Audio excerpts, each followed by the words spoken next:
గౌరవ అధ్యక్షుల వారికి హృదయపూర్వక నమస్కారం. నాకు మాట్లాడే అవకాశం ఇచ్చినందుకు గౌరవ ముఖ్యమంత్రి గారికి మీకు హృదయపూర్వక నమస్కారం.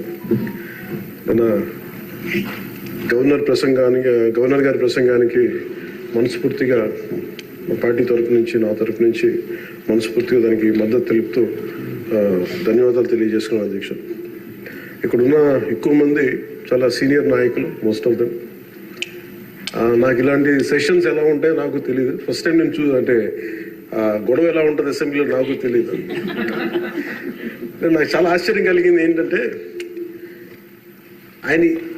నేను ఇట్లాంటి గొడవలు టీవీల్లో గతంలో తెలంగాణ నరసింహన్ గారు గవర్నర్గా ఉన్నప్పుడు, ఉమ్మడి రాష్ట్రం అప్పుడు గొడవలు చూశాను, టీవీలో చూసామని. అట్లీస్ట్ దానికి ఒక కారణం ఉండిందో, ఇంకో విభేదించే పరిస్థితులు ఉన్నాయి. ఇక్కడ విభేదించడానికి ఏముందో నాకు తెలియలేదు. నేను అనుకుంటా ఉన్నాను, ఇలా ప్రవర్తించచ్చా, ఇలా చేయొచ్చా అంటే ఇది leaders should lead by example కదా.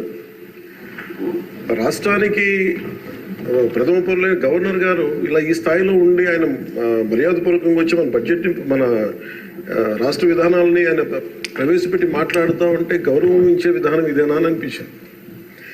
సో నేను మనోహర్ గారితో మాట్లాడతాను, మా సహచరులను, మన సివిల్ సప్లైస్ మినిస్టర్ గారితో.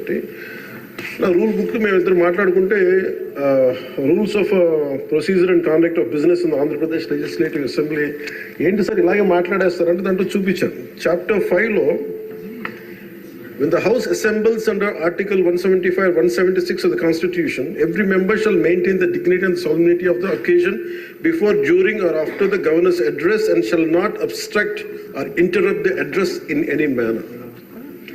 Maintenance of dignity and salinity at governors address అనేది చాలా స్పష్టంగా ఈ రూల్ బుక్లో ఉంటే, మనమే రూల్స్ని ఇంప్లిమెంట్ చేయాల్సిన వాళ్ళం. వారికి సంఖ్యాబలం ఉందా లేదా పక్కన పెడితే, every member of this house has a responsibility to follow the rules. మనమే కనుక రూల్స్ని బ్రేక్ చేస్తే ఇంక మన ప్రజలకి కానీ చూసే వాళ్ళకి ఏం చెప్తాం?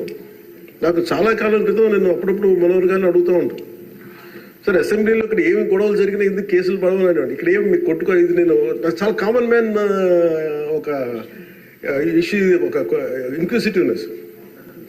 అండ్ నాకు పార్లమెంట్లో గొడవ జరిగినప్పుడు ఏమి అవ్వేంటి ఇబ్బంది పెట్టేస్తారు ఏంటంటే, ఇక్కడ అవేమి ఉండవు, ఇక్కడ ఇట్స్ ఫ్రీ ఫర్ ఆల్ అన్నట్టుగా మాట్లాడుతుంది. We have more responsibility. మన మీద రూల్స్ పెట్టలేదు అంటే ఏం కేసులు పెట్టమండి. ఇదే కనుక నిన్న వాళ్ళు చేసిన గొడవే కనుక గవర్నర్ గారి మీద, ఆయన సుప్రీంకోర్టు జస్టిస్గా ఉన్నప్పుడు ధైర్యం చేయగలరా? కళ్ళల్లో చూడగలరా?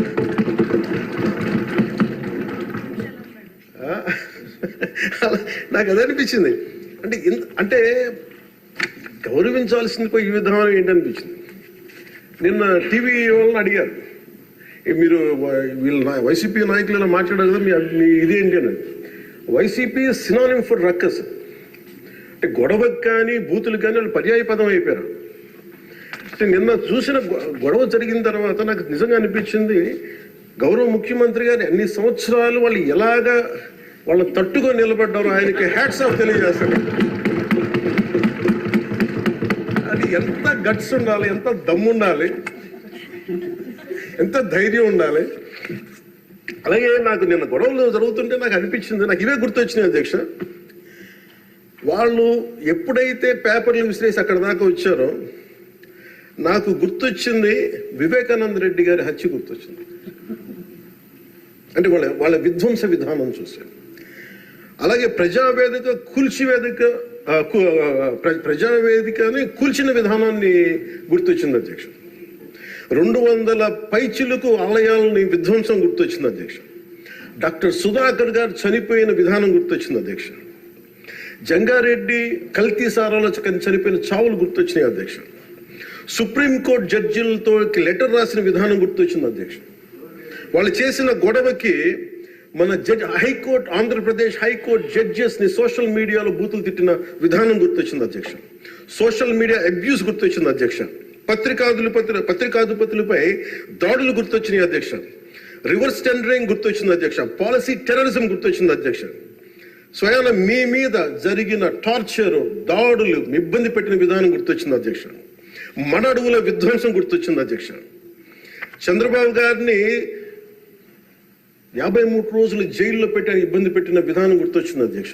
అమరావతి రైతుల్ని దారుణంగా రక్తాలు వచ్చేలా కొట్టి కేసులు పెట్టింది గుర్తొచ్చింది అధ్యక్ష. తిరుపతి కల్తీ లడ్డులు గుర్తొచ్చినాయి అధ్యక్ష. అబ్యూజ్ ఆన్ విమెన్ గుర్తొచ్చింది అధ్యక్ష. మన కళ్ళ ముందు వీళ్ళు విధ్వంసం తెలియజేస్తా ఉన్నారు. వీళ్ళు ఈ స్థాయిలో ఇక్కడ ప్రవర్తిస్తే దానికి సంబంధించి బయట ఇట్లాంటి గొడవలు జరుగుతాయి అధ్యక్ష. ఇది మారాలి అని చెప్పి మనం మాట్లాడితే ప్రజలు మనకి ఈ రోజున ఇంత అత్యధిక బలంతో మనల్ని ఇక్కడ నుంచోబెట్టారు అధ్యక్ష, ఇక్కడ కూర్చోబెట్టారు మనందరూ. దీనికి గౌరవ ముఖ్యమంత్రి గారు ప్రదేశాలు చెప్తా ఉంటారు. అలాగే ఇది మినిమం గవర్నమెంట్, ఇది మన నరేంద్ర మోదీ గారు చెప్తారు, గౌరవ ప్రధానమంత్రి, minimum government and maximum governance అని. దాంట్లో భాగంగానే చాలా గ్రేట్ అడ్మినిస్ట్రేటివ్ రిఫార్మ్స్ పట్టుకొచ్చారు. ఈ రోజున వాట్సాప్ గవర్నెన్స్ కూడా ముందుకు తీసుకెళ్ళడానికి ఆయన అనుభవం. అంటే మేము ఈ ప్రభుత్వం చేస్తున్నది అధ్యక్ష, ఎక్కడా కూడా ప్రభుత్వం ప్రజలకి సామరస్యపూర్వకంగా ఉండాలి, ఎక్కువ సానుకూలంగా ఉండాలి, ఎక్కువ బాధ్యతలు పెట్టాలి, ఎక్కువ బరువు పెట్టకూడదు అనే విధంగా గౌరవ ముఖ్యమంత్రి గారి ఆధ్వర్యంలో నడుస్తూ ఉంది ప్రభుత్వం. మేమందరం ఆయనకి సహాయ సహకారాలు అందిస్తా ఉన్నాం అధ్యక్ష. Governor his excellency Abdul Nazeer గారికి రాష్ట్ర ప్రభుత్వ అధిపతిగా గవర్నర్ హోదాలో శాసనసభను ఉద్దేశించి రాష్ట్ర అభివృద్ధి భవిష్యత్ నమూనాను దిశానిర్దేశం చేసినందుకు వారికి నా హృదయపూర్వక కృతజ్ఞతలు. అలాంటి ఉన్నతమైన వ్యక్తి ఇస్తున్న సందేశాన్ని చూసి వైసీపీ వాళ్ళు బాయ్కాట్ చేయడం చాలా దురదృష్టకరం. ఇలాంటి ఆయన చూస్తా ఉన్నాను అధ్యక్ష. ఇట్లాంటి ఇబ్బంది పెట్టే సమయంలో కూడా ఆయన ఆరోగ్యం కూడా సరిగ్గా లేదు, జ్వరం వచ్చిన సమయంలో కూడా ఆయన ఎంత ఇబ్బంది పెడుతుంటే ఆయన చాలా సక్సెస్ఫుల్గా ఆయనకి ఇచ్చినందుకు మనస్ఫూర్తిగా వారికి నా ధన్యవాదాలు, నా కృతజ్ఞతలు తెలియజేస్తాను. చట్టసభలు దేవాలయాలు లాంటివి రాజ్యాంగాన్ని పరిరక్షించేందుకు 5 కోట్ల ఆంధ్రప్రదేశ్ రాష్ట్ర ప్రజల భవిష్యత్తుని నిర్ణయించే వేదిక ఇది.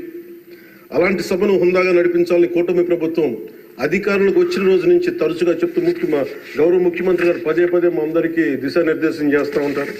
గతంలో కూడా మొదటి రోజు కూడా వారికి ఎట్లా